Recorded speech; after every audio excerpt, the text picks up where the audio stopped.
Barbadian professionals answer 17 questions related to the United Nations 17 Sustainable Development Goals.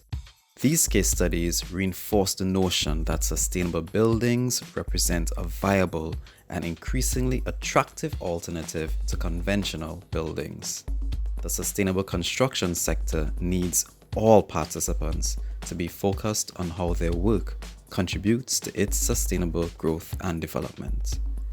These stories should inspire us all to build better.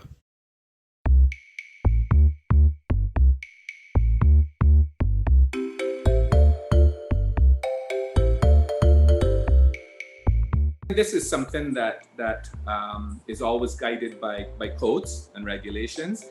So, and in Barbados, every single commercial building that is built has and is required to have some sort of compliancy to disability.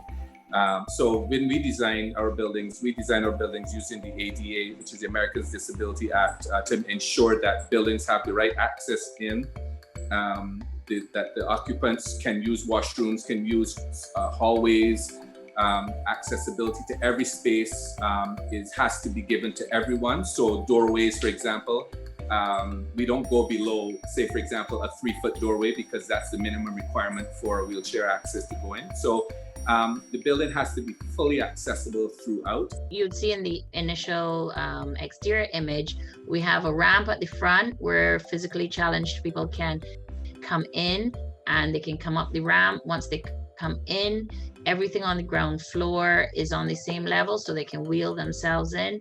No stairs, no step ups or step downs. Where you do need to go upstairs, we try to make sure that all of the clinical requirements were on the ground floor. But if you needed to go upstairs to the top floor, you'll see on the floor plan to the training rooms or workshop areas, then they could use the elevator.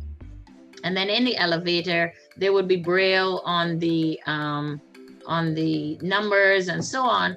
So that's also a good area for promoting that. The fire alarms, they would have then been able to, they would have had sound for the alarm, as well as a flashing device for those that are visually impaired.